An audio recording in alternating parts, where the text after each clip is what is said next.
नमस्कार विद्यार्थी, सुप्रभात। विद्या विहार यूट्यूब चैनल पर आपका स्वागत है। मैं राम सकल, प्रवक्ता विद्या विहार इंटर कॉलेज। हम लोग आज कक्षा 10 हिंदी के संस्कृत पाठ के अंतर्गत अन्योक्ति विलासा पढ़ेंगे। अन्योक्ति विलासा का अर्थ है अन्य धन। अन्योक्ति विलासा, अन्योक्ति विलासा। अन्योक्ति का अर्थ होता है अन्य धन उक्ति और विलासा का सुंदर। तो इसका शाब्दिक अर्थ होगा अन्योक्ति का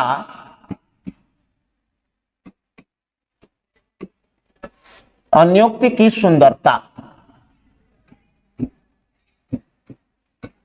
अन्योक्ति की सुंदरता। अन्योक्ति मतलब जो अन्योक्ति का आशय है जिसमें किसी अन्य के लिए बात कही जा रही हो लेकिन सामने कोई और हो, वह अन्योक्ति होती है। इसमें एक प्रकार से हम कहते हैं ये सुक्तियां ऐसी सुक्तियां हैं जो जीवन के लिए उपयोगी हैं और सामने किसी और को कहा जाता है लेकिन किसारा कहीं और दिया जाता है।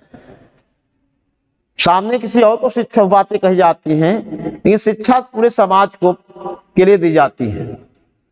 देखें, पहला श्लोक है नितराम नीचो अस्मिते तम खेदम माकूप कदापिक मा कृथा अत्यंत सरस हृदयो यतः परेशान गुण ग्रहिता से। इसमें आप देख पा रहे होंगे ये चित्र, एक कुआं बना हुआ है। कुएं में एक में जल दिखाई दे रहा है और इस व्यक्ति का चित्र दिखाई दे रहा है। तो इसमें कहा गया है कि यह संबोधन है कूप। कवि कह रहा है हे कूप, कूप, हे कूप, हे कुएं, नीचो अस्मि इति। जब इसका विच्छेद करेंगे नीचो अस्मि इति। तो कुआं से कवि कह रहा है कि हे कुएं, तुम नितराम, नितराम का अर्थ है अत्यधिक, नीचो अस्मि, तुम बहुत नीचे हो। तुम हे कुएं, नितराम नीचो अस्मि। ऐसा भी कह सकते कि मैं बहुत नीचा हूं। हे कुएं, यह मत सोचो कि नितराम अत्यधिक मैं बहुत नीचा हूं। तुम खेदम कदापि मा कृथा। कृथा करो, अब मां का अर्थ होता नहीं, इसलिए तुम कदापि कभी भी नहीं करो। नहीं करो, क्या नहीं करो? तो कहा गया खेदम, दुख। खेदम का अर्थ है दुख। हे कुएं, मैं बहुत नीचा हूं, इसके लिए तुम खेदम कदापि मा कृथा, तुम खेद या दुख कभी मत करो। क्यों मत करो? तो आगे नीचे कह रहा है यतः। यतः का अर्थ है क्योंकि तुम्हारा हृदय जो है, हृदयो, तुम्हारा हृदय अत्यंत सरस जल से, अत्यंत सरस जल से अर्थात मीठे जल से क्या है, भरा हुआ है। क्योंकि तुम्हारा हृदय जो है कुएं, तुम बहुत नीचे हो, इसके लिए कभी भी खेद मत करो, कभी भी दुख मत करो, क्योंकि तुम्हारा हृदय अत्यंत सरस मीठे जल से भरा हुआ है। और परेशान गुण ग्रहितासी, यहां परेशान का अर्थ है दूसरों के द्वारा। यहां गुण के दो अर्थ है। गुण का एक अर्थ है रस्सी और दूसरा अर्थ है गुण। जिसको आप काव्य की भाषा में इस शब्द को आप कह सकते हैं श्लेषित शब्द है, श्लेष शब्द है कि जिसके दो अर्थ है। तो कहा परेशान गुणग्रहिता, क्योंकि तुम दूसरों के द्वारा रस्सी को, गुण मतलब रस्सी को ग्रहिता से ग्रहण करते हो, ग्रहिता से ग्रहण करते हो। हे कुएं, मैं बहुत नीचा हूं, इसके लिए तुम कभी भी खेद मत करो, कभी भी दुख मत करो, क्योंकि तुम्हारा हृदय गुणों से भरा हुआ है। क्या, कैसा भरा हुआ है? अत्यंत सरस हृदय, सरस हृदय, अत्यंत सरस, सरस मतलब मीठा जल से, मीठा जल से भरा हुआ है, और तुम दूसरे के द्वारा गुण को या रस्सी को ग्रहण करते हो। अब यही, ये तो आपका सब मूल अर्थ हो गया, इसके दो अर्थ होंगे। अन्योक्ति का मतलब है अन्य के लिए उक्ति, ये तो आपका मूल अर्थ हो गया, मूल अर्थ इसका। अब अन्योक्ति की हम बात करें, इसकी अन्योक्ति होगी, हे सज्जन व्यक्ति, तुम यहां कुएं की जगह कर सकते हैं अन्योक्ति में सज्जन व्यक्ति को। सज्जन व्यक्ति, हे सज्जन व्यक्ति, मैं बहुत निर्धन हूं। जो सज्जन व्यक्ति अगर निर्धन है, सज्जन व्यक्ति को संबोधित करते हुए, हे सज्जन व्यक्ति, तुम बहुत निर्धन हो, इसके लिए कभी भी खेद या दुख मत करो, क्योंकि तुम्हारा जो हृदय है अत्यंत सरस, अत्यंत मीठे विचारों से, यहां मीठे जल से कुआं भरा हुआ था, और सज्जन व्यक्ति का जो हृदय है वो मीठे विचारों से ग्रहण कर से भरा हुआ है, और क्योंकि दूसरों के द्वारा गुणों को ग्रहण करता है, दूसरों से गुणों को ग्रहण करता है, इसलिए हे सज्जन व्यक्ति, तुम कभी भी खेद या दुख मत करो। नीर क्षीर विवेके हंसालस्यम त्वमेव तंसे चेत विश्वस्मिन् धुन्नान्यः कुलव्रतं पालिष्यति कः। इसमें कवि कहता है हंसालस्यम, इसका विच्छेद करेंगे आप तो हो जाएगा हंस धन आलस्यम,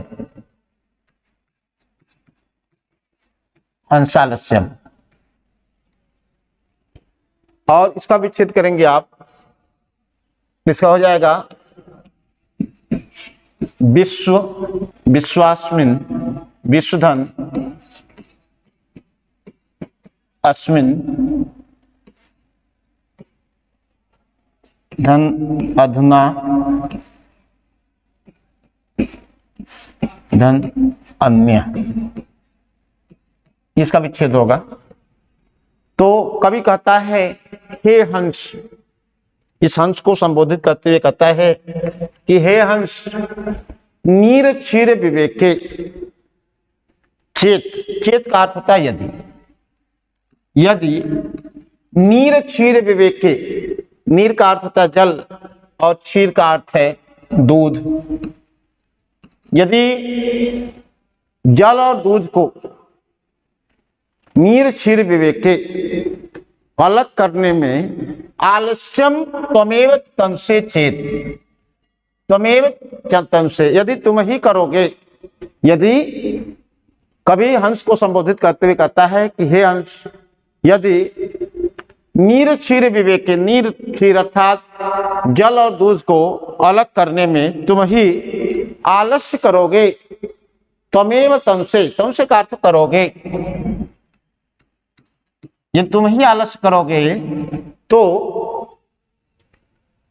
अस्मिन् विश्व, अस्मिन् विश्व, इस संसार में, इस विश्व में, अधुना, इस समय, इस समय, अन्य, अन्य अर्थात दूसरा, कह कौन है, अन्य कह, अन्य कह कुलव्रतं पालिष्यति, इस संसार में दूसरा कह मतलब कौन है, कुलव्रतं पालिष्यति, जो अपने, अन्य कह, ये कह जो यहाँ है इसको यहां ले आएंगे, अन्य कह, इस संसार में दूसरा कौन है, अन्य कह, इस संसार में दूसरा कौन है जो अपने कुल की मर्यादा का पालन करेगा। कुल व्रतम पालिष्यति कौन है? अस्मिन विश्व, इस विश्व में, अधुना इस समय, अन्य का दूसरा कौन है जो अपने कुल की मर्यादा का पालन करेगा। ये तो इसका मूलार्थ हो गया, ये इसका मूलार्थ है, मूल अर्थ, मूलार्थ।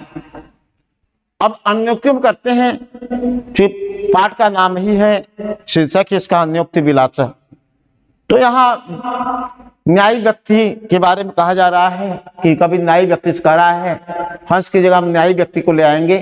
फिर न्यायी व्यक्ति, यदि तुम ही न्याय और अन्याय को विभेद करने में आलस्यम करो तंसे, आलस्यम तंसे, यहां हंस की जगह हम ले आएंगे न्यायी व्यक्ति, हंस की जगह हम न्यायी व्यक्ति ले आएंगे। हे न्यायी व्यक्ति, नीर क्षीर विवेक, अर्थात न्याय और अन्याय को अलग करने में तुम ही यदि आलस्य करोगे, त्वमेव आलस्यम तुमसे, यदि तुम ही आलस्य करोगे तो अस्मिन विश्व अधुना अन्य, इस विश्व में ऐसा दूसरा कौन है जो अपनी कुल की, अपने वंश की मर्यादा का पालन करेगा। यह इसकी अन्योक्ति होगी। अन्योक्ति, अन्योक्ति इसके दो अर्थ लिखेंगे आप, एक जो मूल अर्थ है और दूसरा जो कभी संदेश देना चाहता है इस श्लोक के माध्यम से, उसको भी आप लिखेंगे।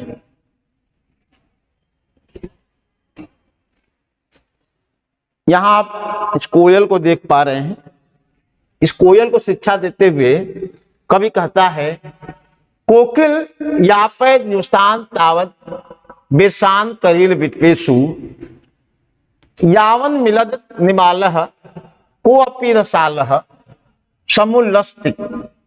कवि कहता है, कोकिल हे कोयल, कोकिल हे कोयल, बिरसान दिवसान, बिरसान दिवसान यावत, यहां इसको यावत, इसको अलग कर लेंगे, का विच्छेद होगा यावत धन मिलत, और उसके बाद अलिमाला। तो कभी कहता है इस कोयल को संदेश देते हुए कि हे कोयल, यावत, जब तक, बिरसान दिवसान, जब तक तुम्हारे बिरसान दिवसान बुरे दिन है, अच्छे दिन नहीं है, तावत, तब तक, करील विटपेशु यापै, तब तक अपना जीवन, अपना समय करील विटपेशु, करील के वृक्षों पर, कनेर के वृक्षों पर बिताओ। करील का अर्थ है कनेर, कनेर, तब तक अपना समय जो है करील विटपेशु, करील के वृक्षों पर यापै, बिताओ। और कब तक बिताना है? यावत, जब तक, को अपि रसालह, कोई भी, रसालह का अर्थ है आम, आम्र के अर्थ में आया, अर्थात आम, आम्र, रसालह आम्र। जब तक कोई आम समुल्लस्ति में बौर नहीं आ जाते हैं, जब तक आम में फूल नहीं आ जाते, बौर नहीं आ जाते हैं, और अलिमाला अमिलत,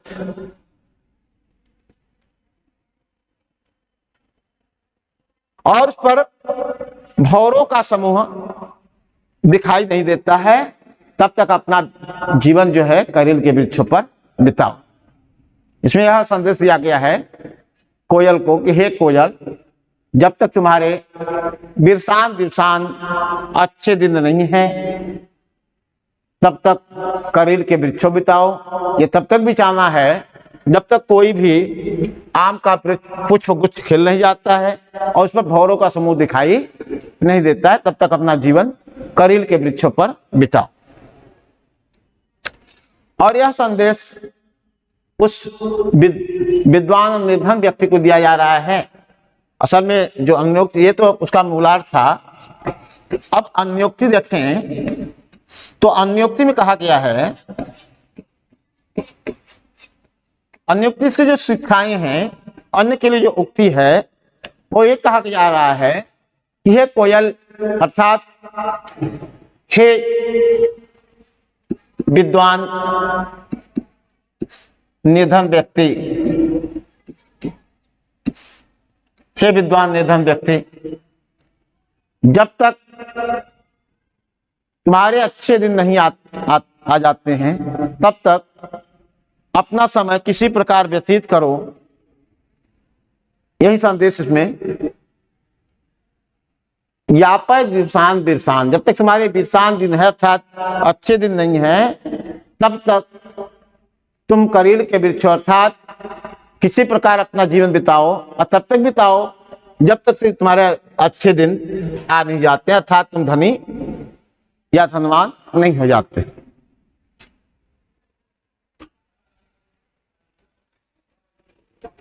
इसमें आप इस पक्षी को इस स्लाइड में देख पा रहे हैं, चातक पक्षी है।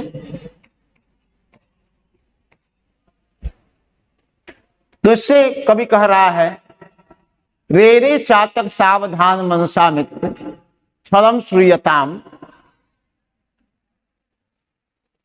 अम्बोधा बहो ही बस ही संत गगने, अम्बोधा ही बहवो,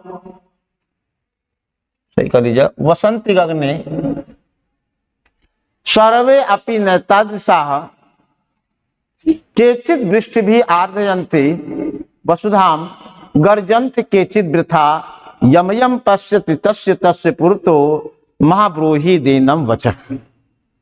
कवि यहाँ इस चातक पक्षी को संबोधित करते हुए कह रहा है कि रे रे चातक, हे चातक पक्षी, सावधान मनसा मित्र, हे मित्र, हे मित्र चातक पक्षी, सावधान मनसा, मन से सावधान होकर छलम श्रूयताम, क्षण भर के लिए मेरी बात सुनो। छलम श्रूयताम,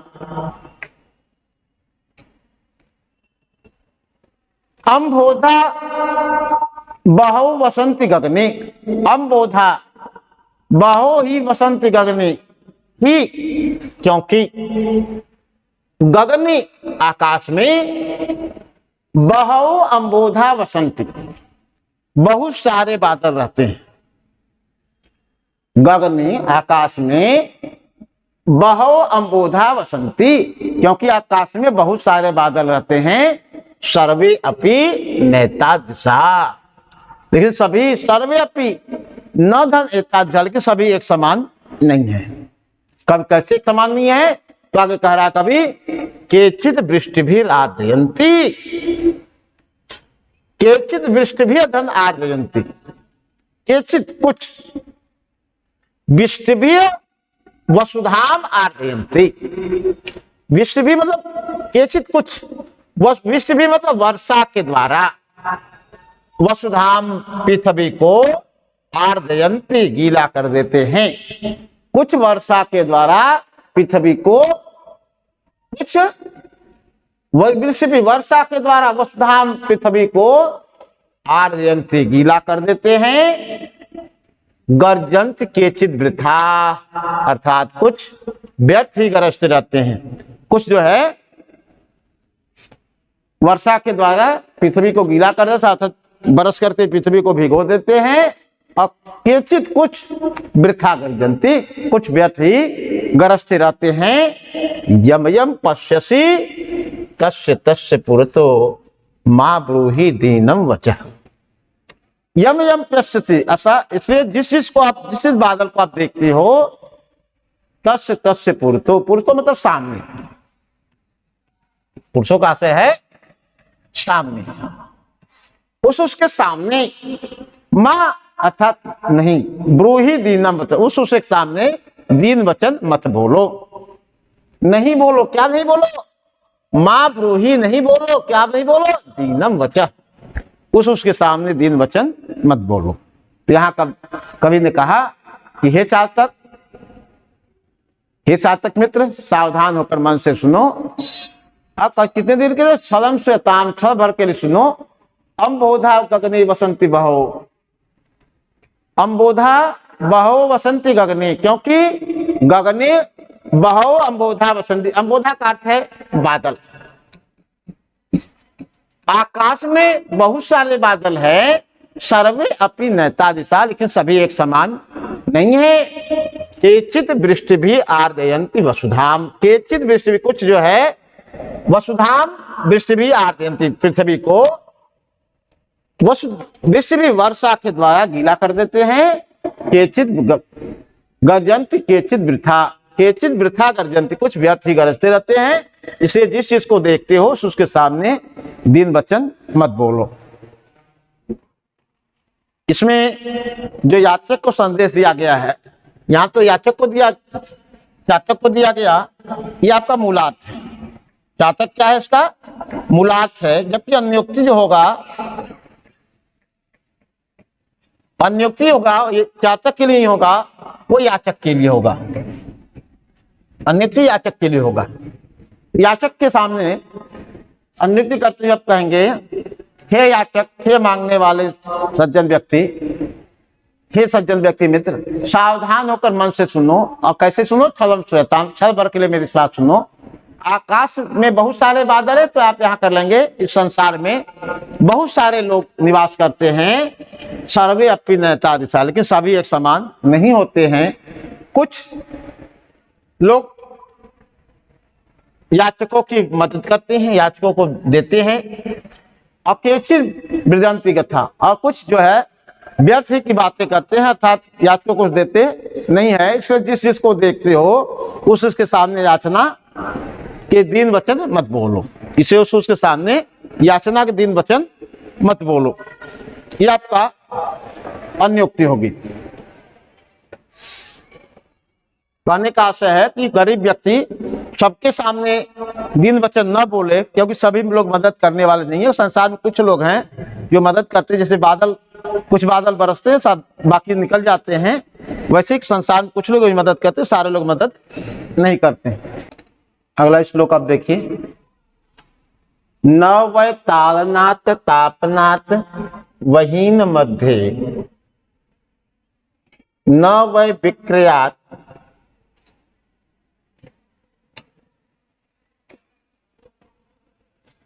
न वै विक्रयात् क्लिश्यमानो अहमस्मि, स्वर्णस्य मे मुख्य दुखम तदेकम, यतो माम जनाः गुंजया तोलयन्ति। इस आप यहां देख पा रहे होंगे इस स्लाइड में, इसमें एक सुनार है जो सोने को तौल रहा है, और सोना अपना दुख व्यक्त कर रहा है। सोना कह रहा है कि न वै ताड़नात् तापनात् वहीन मध्ये। ताड़नात् का अर्थ है न तो मैं, ताड़ने अर्थात पीटने से, ताड़नात् में पंचमी का एक वचन है, न तो मैं पीटने से, तापनात् वहीन मध्य, वहीन का अर्थ है अग्नि, और न ही अग्नि के मध्य, अग्नि के बीच, तापनात् जलाने से, न वै विक्रयात् क्लिश्यमानो अहम अस्मि। विच्छेद कर लेंगे, क्लिश्यमानो धन अहम अस्मि, और न ही मैं, यहां सुना कहता अहम, न वै ताड़नात्, न तो मैं पीटे जाने से दुखी हूं, अहम अस्मि, न तो मैं पीटे जाने से दुखी हूं, न ही अग्नि के बीच जलाए या तपाए जाने से दुखी हूं, न वै विक्रयात्, और न ही मैं विक्रय करने से, क्लिश्यमानो का अर्थ दुखी हूं। न तो मैं अग्नि के बीच जलाए जाने से दुखी हूं, न तो पीटे जाने से दुखी हूं, और न ही विक्रय किए जाने से दुखी हूं। तो सोने का दुख क्या है? तो सोना कहता है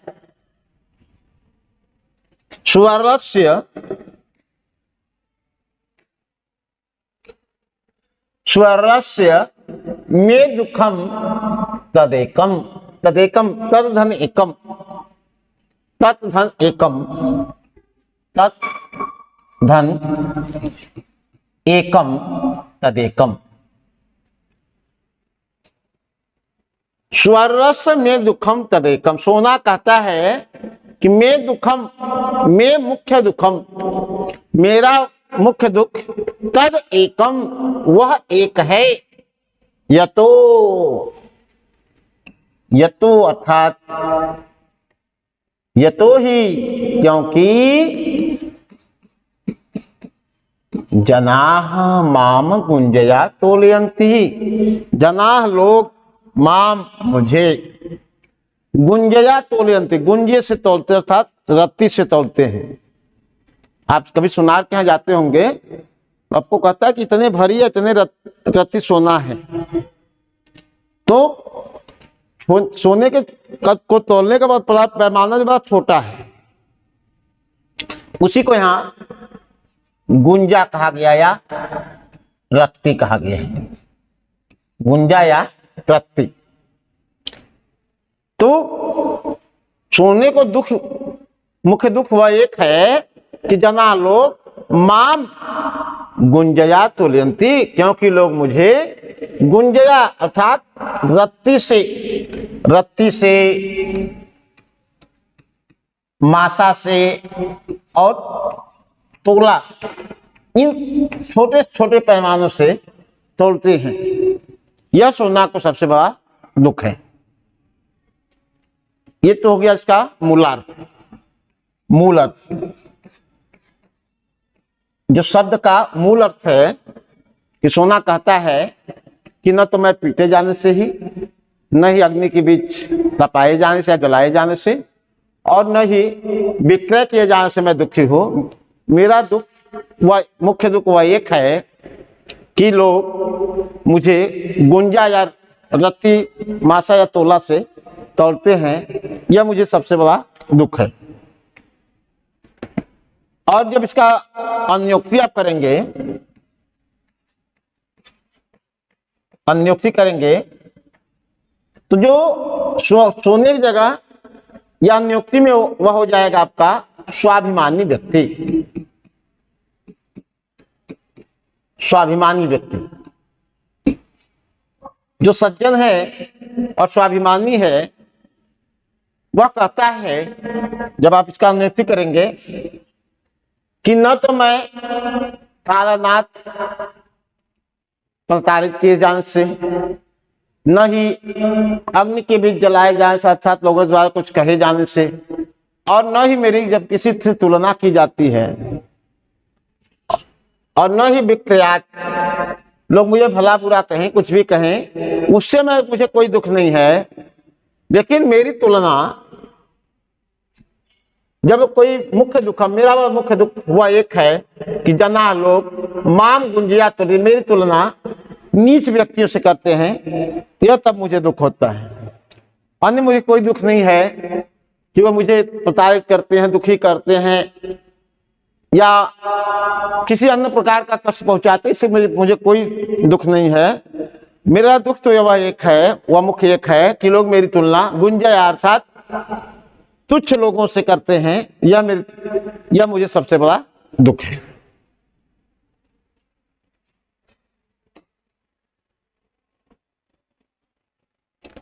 आप ये कमल का फूल देख पा रहे हैं, इस पर एक भ्रमर बैठा हुआ है, और भ्रमर सायं का समय है, पराग लेने के लिए बैठा हुआ है, और सूर्य अस्त होता है, उसी के साथ कमल बंद हो जाता है। कमल में यह जो भौरा है उसी में बंद हो जाता है।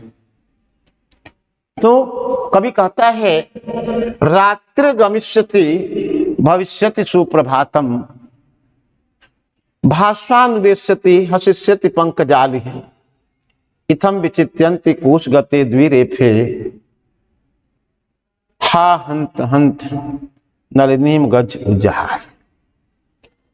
तो अब ये भौरा जो है कमल के अंदर बंद हो गया। अब रात्रि के समय अपने मन में विचार कर रहा है कि रात्रिर्गमिष्यति, रात्रिर्गमिष्यति, रात्रि गमिष्य चली जाएगी अर्थात बीत जाएगी। भविष्यति सुप्रभातम, और सुंदर सवेरा होगा। ये भौरा अपने मन में विचार कर रहा है, जो कमल में रात्रि बंद हो गया है, ये विचार कर रहा है कि रात्रि गमिष्यति, रात्रि बीत जाएगी, भविष्यति सुप्रभातम, सुंदर सवेरा होगा। भास्वान उद्देश्यति, भास्वान का अर्थ था सूर्य, उद्देश्यति उदय होगा। जब सुप्रभात होगा तो भास्वान उद्देश्यति, तो सूर्य उदय होगा। हसिष्यति पंकजाली, पंकजाली जो कमलों का जाल है, समूह है, वह हसिष्यति, हंसने लगेगा अर्थात खिल जाएगा, और जो कमल है वह खिल जाएगा।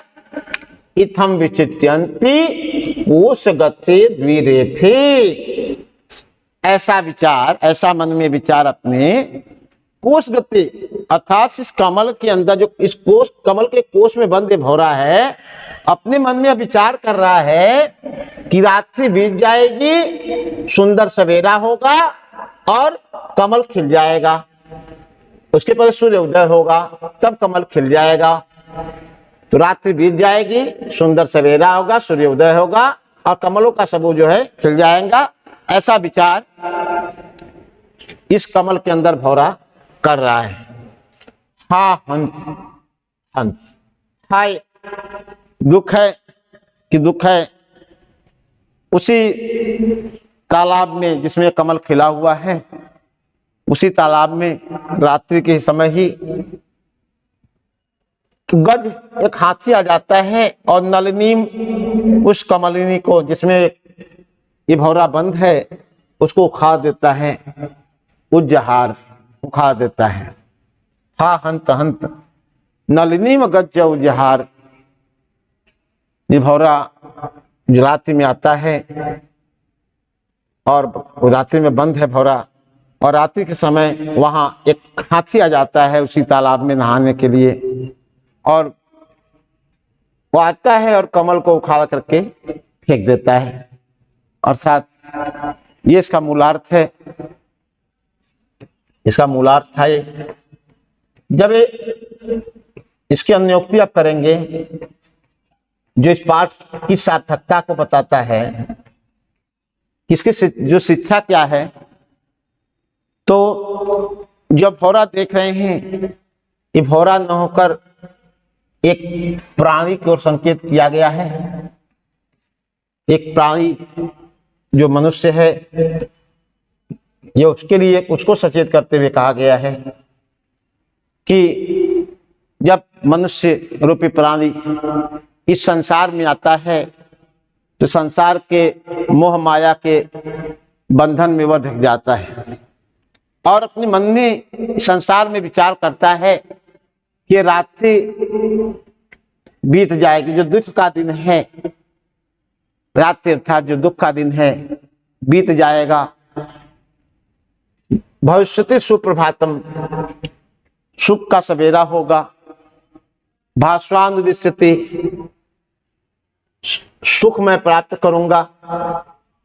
और हसिष्यति पंकजाली, और मैं सुख का उपभोग करूंगा।